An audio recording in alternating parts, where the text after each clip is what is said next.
आप सभी का हमारे चैनल पे। और हम लोग हिंदी साहित्य की अपनी क्लासेस लेके आए हैं जो एलटी ग्रेड के लिए भी उपयोगी हैं और साथ ही साथ यूपीपीसीएस के लिए भी उपयोगी हैं। पिछली क्लास में हम लोगों ने आचार्य रामचंद्र शुक्ल का हिंदी साहित्य के इतिहास में क्या योगदान रहा ये देखा। अब इसके बाद हमको आज देखना है आचार्य हजारी प्रसाद द्विवेदी के बारे में। आखिर इनका क्या इंपॉर्टेंस है और क्या ऐसी जरूरत थी, क्या ऐसी कमियां थी आचार्य शुक्ल के इतिहास में कि फिर से पुनर्इतिहास लेखन की जरूरत पड़ी। इन सारी चीजों पे ध्यान देंगे। तो सबसे पहले देखते हैं कि आचार्य शुक्ल की कमियां क्या थी। आचार्य शुक्ल, आप सभी लोगों को पिछली क्लास में मैंने बताया कि आचार्य शुक्ल का उद्भव हिंदी साहित्य के इतिहास में एक मील का पत्थर माना जाता है। आचार्य शुक्ल से पहले हिंदी साहित्य का इतिहास लिखने की कोई परंपरा नहीं थी, कोई भी व्यवस्थित प्रयास नहीं किया गया। जो प्रयास मिश्र बंधु ने अंत में आकर किया भी, उसमें भी बहुत सारी कमियां थी। कमी ये थी कि वो वैज्ञानिक दृष्टिकोण से साहित्य का जो है विश्लेषण नहीं करते थे और इसके अलावा युगीन परिस्थितियों का जो है ध्यान नहीं रखते थे। आचार्य शुक्ल ने इसमें परिवर्तन किया। आचार्य शुक्ल का जो विश्लेषण है वैज्ञानिक दृष्टिकोण से युक्त है और साहित्यकार नहीं, उसकी रचना के ऊपर ध्यान देते हुए उन्होंने अपना पूरा इतिहास लिखा है और एक व्यवस्थित अध्ययन किया है। कालखंड का विभाजन उन्होंने बेहतर ढंग से किया। सारी चीजें सही हैं, लेकिन प्रॉब्लम क्या है कि आचार्य शुक्ल की कमियों में सबसे बड़ी जो कमी है वो कमी ये है कि आचार्य शुक्ल रचना और रचनाकार के अलगाव के समर्थक हैं। यानी वो समग्रतः जो लिखा गया है, जो रचना की गई है, उसके बारे में ज्यादा ध्यान देते हैं। किसने रचना की, वो किस परिस्थिति में था, किस तरह से उसके ऊपर कौन कौन सी चीजों का प्रभाव पड़ा, इसका अध्ययन वो नहीं करते हैं।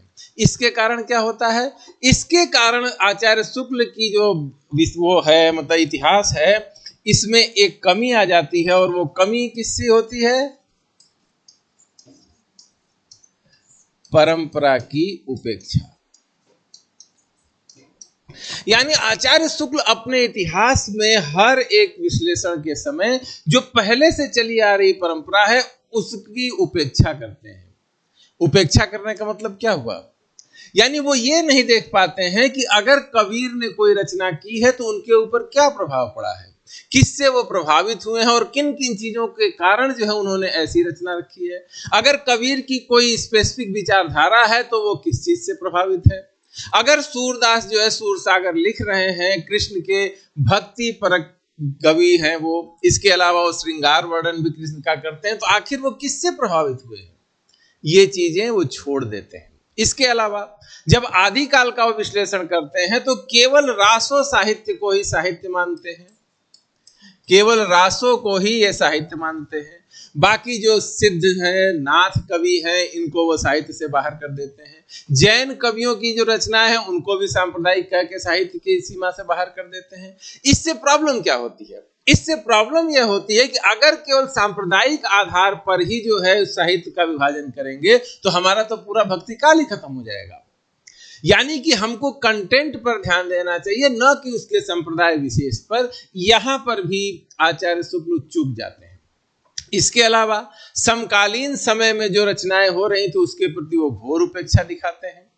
तीसरी सबसे बड़ी कमी थी कि आचार्य शुक्ल जो है, जो प्रबंध काव्य है, प्रबंध काव्य आप लोग जानते हैं, जैसे रामचरितमानस है, ये सब है, इनके इतने ज्यादा प्रभाव में रहते हैं।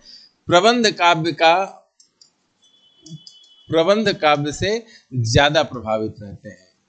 यानी जायसी की पद्मावत, तुलसी की रामचरितमानस, इनका इनके ऊपर बहुत ज्यादा प्रभाव है और इसके कारण जो मुक्तक परंपरा, ये कबीर का सही विश्लेषण नहीं कर पाते हैं, ये बिहारी को उचित महत्व नहीं दे पाते हैं। इस कारण से अब ये जरूरत हो गई थी आचार्य शुक्ल के बाद कि फिर से एक बार विश्लेषण किया जाए और इस विश्लेषण को हिंदी साहित्य में लाने वाले सबसे महत्वपूर्ण आचार्य थे आचार्य हजारी प्रसाद द्विवेदी। आचार्य हजारी प्रसाद द्विवेदी ने क्या क्या चीजें जोड़ी हैं रामचंद्र शुक्ल के इतिहास में, उसको हम देखते हैं। दोनों किस तरह से एक दूसरे के पूरक हैं। अब आचार्य द्विवेदी आचार्य द्विवेदी की विशेषताएं देखते हैं। सबसे पहली इनकी खासियत है कि ये किसी भी रचनाकार के उदय में उसकी युगीन परिस्थितियों पे ध्यान देते हैं, परंपरा पे ध्यान देते हैं। परंपरा इन द सेंस कि कैसे ये जो कवि है किस परिस्थिति से आया, क्या क्या इसके ऊपर प्रभाव पड़ा, इसका उचित विश्लेषण करते हैं, यानी परंपराओं को महत्व देते हैं।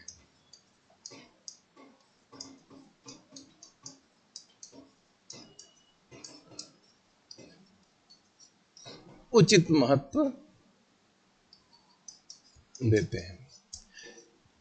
अगर कबीर लिख रहे हैं, आचार्य द्विवेदी का कहना है कि अगर कबीर लिख रहे हैं भक्ति काल में, तो कहीं न कहीं कबीर के लेखन पर किसका प्रभाव है? सिद्ध और नाथ कवियों का। स्वाभाविक सी बात है। जैसे ग्रियर्सन ने कहा कि भक्ति काल जो है बिजली की चमक के समान उत्पन्न हुई, हजारी प्रसाद द्विवेदी इसको नकारते हैं। वो कहते हैं कि भक्ति काल बिजली की चमक के समान नहीं उत्पन्न हुई थी, 7वीं सदी से ही अलवार संत थे, इनकी उत्पत्ति हो चुकी थी, और अलवार भक्ति की जो धारा थी वो दक्षिण से, कहां पे उत्पन्न हुई थी? दक्षिण में, साउथ में, यहां से उत्तर की ओर आ रही थी। और यही जो धारा है वो सिद्धों और नाथों के अंदर जो है प्रस्फुटित हुई, और बिना गोरखनाथ के हम कबीर की भी कल्पना नहीं कर सकते हैं। अगर गोरखनाथ नहीं होते तो कबीर भी नहीं होते। इतना एक दूसरे से साम्य है इन लोगों का। यानी कि किसी भी कवि की उत्पत्ति हुई है तो कुछ न कुछ परंपरा का उस पर भाग होता है, कुछ न कुछ प्रभाव होता है। इसके अतिरिक्त आचार्य द्विवेदी कहते हैं कि अगर सूरदास रचना कर रहे हैं भक्ति काल में, तो हम किसी भी हालत में इनके ऊपर विद्यापति के प्रभाव को नकार नहीं सकते हैं। यानी पहले विद्यापति रचना कर चुके हैं, इसलिए ही सूरदास के ऊपर उसका प्रभाव पड़ा है, और परंपरा के कारण ही सूरदास जो है इस चीज में आए हैं। इसके अलावा भक्ति काल को लेकर आचार्य शुक्ल ने कहा कि जो है ये हत दर्भ जाति, यानी हारी हुई हिंदू जाति, क्योंकि मुसलमानों की विजय हो रही थी, इससे हारी हुई जाति के पास भगवान के पास जाने के अलावा वो कोई चारा ही क्या था। आचार्य द्विवेदी इसको नकारते हैं अपने परंपरावाद के आधार पर। आचार्य द्विवेदी ये कहते हैं कि अगर इस्लाम न भी आया होता तो हिंदी साहित्य के भक्ति काल का 12 आना वैसा ही होता जैसा वो है। क्यों? क्योंकि इसकी स्वाभाविक प्रवृत्ति, इसकी परंपरा उसको उसी मार्ग पर ठेले हुए लिए जा रही थी। यानी अलवार भक्ति अगर 7वीं शताब्दी में उत्पन्न हुई तो उसकी धारा धीरे धीरे उत्तर की तरफ आ रही थी।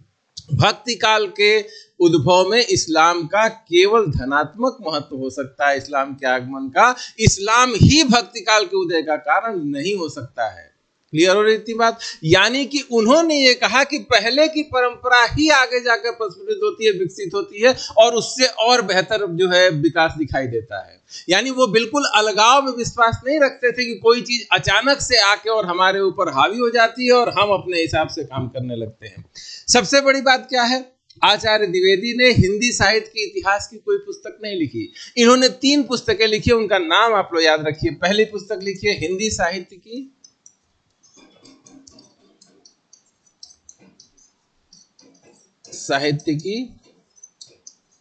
भूमिका, दूसरी है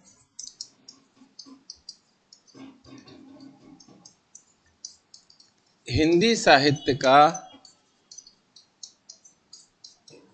आदिकाल, तीसरी किताब है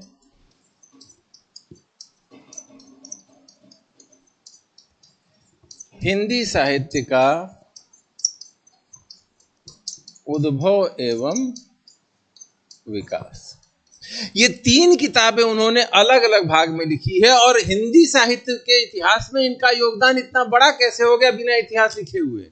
इसलिए बड़ा हो गया कि आचार्य शुक्ल की जो इतिहास दृष्टि थी उसमें ये नई चीज ले आके जोड़ते हैं। ये हमको ये बताते हैं कि अगर कबीर आए हैं तो उसका कोई कारण है इतिहास में। हम रचनाकार को उसकी युगीन परिस्थिति, उसके ऊपर पड़ने वाले सारे प्रभावों से अलग करके नहीं देख सकते हैं। अगर तुलसीदास ने रामचरितमानस लिखी है तो पहले से उसकी कोई परंपरा रही होगी, उसी को उन्होंने आगे बढ़ाया होगा। ये हो सकता है कि सबसे उत्कृष्ट कृति जो है रामचरितमानस हो, लेकिन ऐसा नहीं है कि रामायण लिखने की कोई परंपरा नहीं रही होगी, उससे तुलसीदास नहीं प्रभावित हुए होंगे।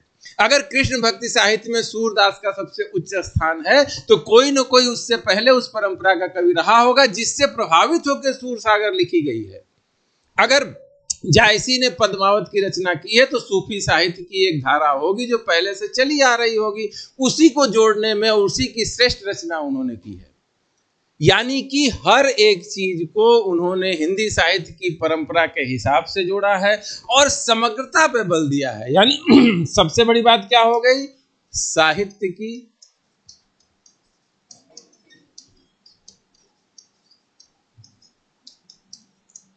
समग्रता पर बल दिया है।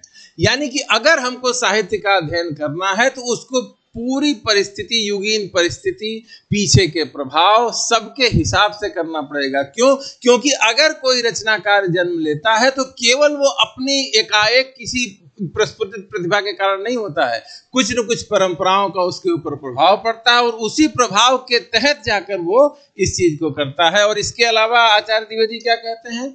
आचार्य द्विवेदी कहते हैं, उनका स्टेटमेंट है, इसको आप लोग बिल्कुल अभी याद कर लीजिए। क्या स्टेटमेंट है? मनुष्य ही साहित्य का लक्ष्य है।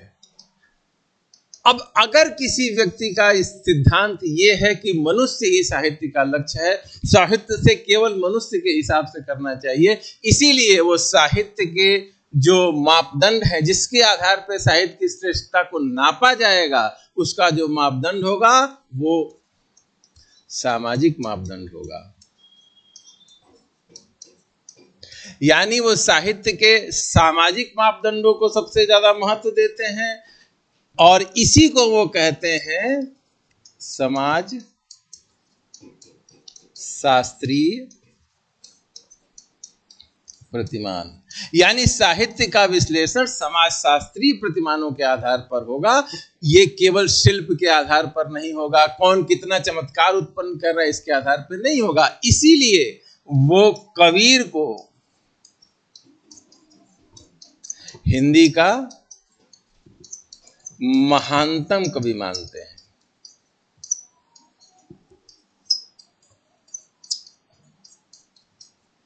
जबकि आचार्य शुक्ल क्या कहते हैं?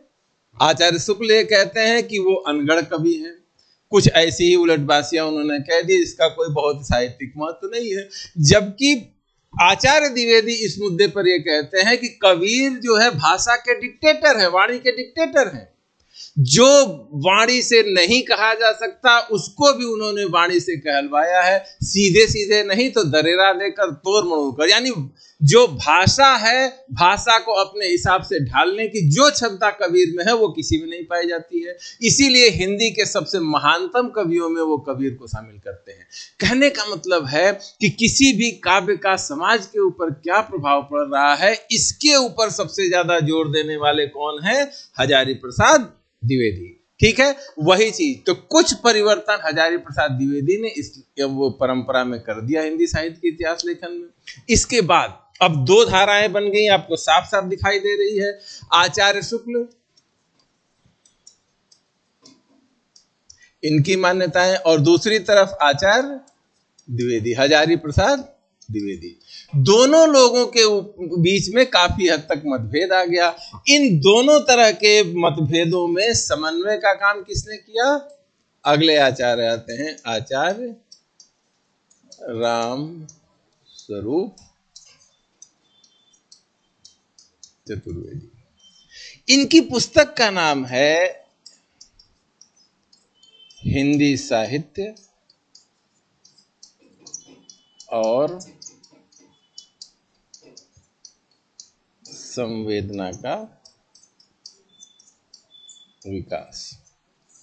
ये हिंदी साहित्य के इतिहास पर लिखी हुई संपूर्ण पुस्तक है, हिंदी साहित्य और संवेदना का विकास। ये इसमें हिंदी साहित्य के उद्भव से शुरू करते हैं, हिंदी साहित्य को हिंदी जो भाषा भाषी लोग हैं उनकी संवेदनाओं के विकास से जोड़ते हैं, यानी कि परिस्थितियां जैसी रही है उसी का प्रस्फुटन या उसी को दिखाने के लिए हिंदी साहित्य की रचना हुई है, ये साबित करते हैं आचार्य रामस्वरूप चतुर्वेदी। जैसे दोनों का सम्मिलन कैसे करते हैं वो, आचार्य शुक्ल ने कहा कि भक्ति काल का जो उद्भव है वो इस्लामी आक्रमण की प्रतिक्रिया के कारण हुआ। आचार्य द्विवेदी ने कहा कि यह परंपरा का स्वतः स्फूर्त विकास है। आचार्य रामचंद्र चतुर्वेदी ने कहा कि परंपरा का विकास तो है, जो हमारा भक्ति काल है, भक्ति काल परंपरा का विकास तो है, पर इस पर इस्लाम का प्रभाव भी है। क्लियर हो रही है बात? यानी कि वो ये कहते हैं कि इस्लाम का प्रभाव है और इसको प्रभाव की तरह ही लेना चाहिए, प्रतिक्रिया की तरह नहीं। आचार्य शुक्ल कहते हैं कि इस्लाम के आक्रमण की प्रतिक्रिया के स्वरूप जो है भक्ति काल आ गया। आचार्य द्विवेदी कहते हैं कि जो है केवल परंपरा के विकास के कारण हुआ। आचार्य रामस्वरूप चतुर्वेदी कहते हैं कि परंपरा का विकास तो हुआ ही, लेकिन इस्लाम का भी प्रभाव पड़ा, लेकिन इस प्रभाव को प्रभाव की तरह ही लिया जाना चाहिए, किसी प्रतिक्रिया की तरह नहीं, यानी निगेटिव उसके में नहीं लेना चाहिए। दो अलग अलग संस्कृतियां जब आपस में टकराती हैं तब फिर कुछ नया निकल के आता है, और जो नया निकल के आया भारत में वही है भक्ति काल। यानी कि जो हिंदी जाति की जो संवेदना है उसका विकास हुआ, और जैसे संवेदना का विकास हुआ वही परिवर्तन दिखाई दिया कहां पे, हिंदी साहित्य में। इसके अलावा आचार्य शुक्ल जो है समाज शास्त्रीय दृष्टिकोण से जो है विश्लेषण करते हैं, यानी साहित्य की उपयोगिता मनुष्य के लिए क्या है इसके आधार पर कहते हैं। रामस्वरूप चतुर्वेदी इसमें कुछ चीजें जोड़ते हैं। वो कहते हैं साहित्य का समाज शास्त्रीय मापदंड बिल्कुल सही है, लेकिन साहित्य का काव्यात्मक महत्व भी होता है।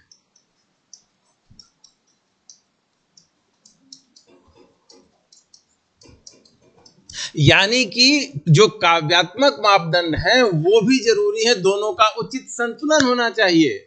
चाहे आप अच्छी से अच्छी बात कहें समाज के लिए, देश के लिए, जितना ही मनुष्य के लिए उपयोगी हो, लेकिन अगर वो चीज जो है रोचक नहीं है, लोग उसको पढ़ने में इंटरेस्टेड नहीं है, तो उसका कोई मतलब नहीं, उसको हम साहित्य नहीं कह सकते हैं। यानी सबसे बेहतर साहित्य क्या है, जिसमें सामाजिक संदेश भी हो, और सामाजिक संदेश होने के साथ साथ वो काव्यात्मक मापदंडों पर भी आए। यानी किसी भी रचना का विश्लेषण करना है तो काव्यात्मक रूप से भी देखना पड़ेगा, जो भी शिल्प की बात होती है उसके शिल्प को भी ज्यादा महत्व देना होगा, और साथ ही साथ उसके समाज शास्त्रीय मापदंडों पर भी। इसीलिए ये कबीर को महत्व देते हैं, तुलसी को महत्व देते हैं, लेकिन इसके बनिस्बत ऐसा नहीं है कि बिहारी को इंपॉर्टेंस नहीं देंगे। जो बिहारी की खासियत है अपने समय के हिसाब से उसको भी ये सामने लेकर आते हैं। कहने का मतलब यह है कि अगर हम हिंदी साहित्य इतिहास की परंपरा को देखें तो रामस्वरूप चतुर्वेदी दोनों दृष्टियों का समन्वय कर देते हैं, और इसी कारण से दोनों चीजों में समन्वय करने के कारण ये हिंदी भाषी प्रदेश की हिंदी भाषा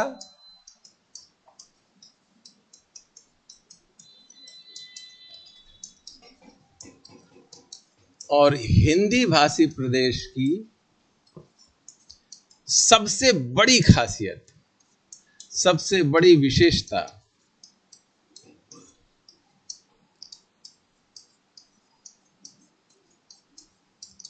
विरुद्धों के सामंजस्य को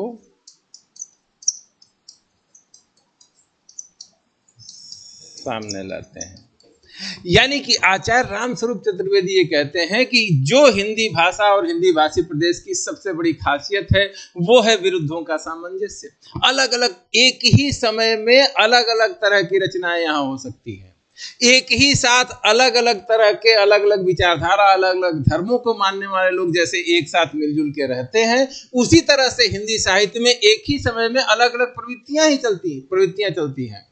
कोई जो है समाज शास्त्रीय ढंग से उसको देख सकता है, कोई जो है युगीन परिस्थिति के हिसाब से देख सकता है। एक ही समय में भक्ति परक रचनाएं हो रही हैं, उसी समय में बहुत सारे लोग श्रृंगार परक रचनाएं भी कर रहे हैं। यानी कि आपस में विरोध होना और विरुद्धों का सामंजस्य में ले आना ही हिंदी साहित्य की सबसे बड़ी विशेषता है। और इस बिंदु पर आकर आचार्य रामस्वरूप चतुर्वेदी का जो इतिहास है वो कंप्लीट होने की तरफ बढ़ता है। और इस इतिहास की सबसे बड़ी जो खासियत है वो ये है कि ये भाषा,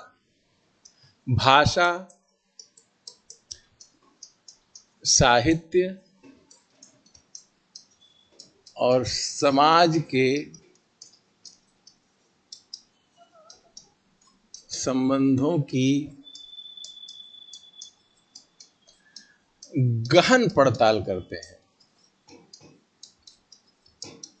यानी कि केवल भाषा का अध्ययन नहीं, केवल साहित्य का अध्ययन नहीं, केवल समाज का अध्ययन नहीं, भाषा की उत्तरोत्तर कैसे विकसित हो रही है, कैसे वो अधिक सक्षम बन रही है, साहित्य के साहित्यिक मापदंड क्या हैं, किस रचना में किसका इतना यूज हुआ है और वो समाज के लिए कैसा उपयोगी है, इन सारी चीजों को मिलाकर आचार्य रामस्वरूप चतुर्वेदी का इतिहास बनता है।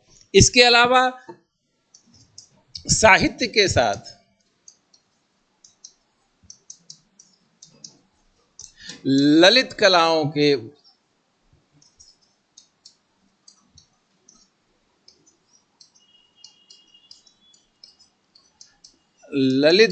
के विकास को भी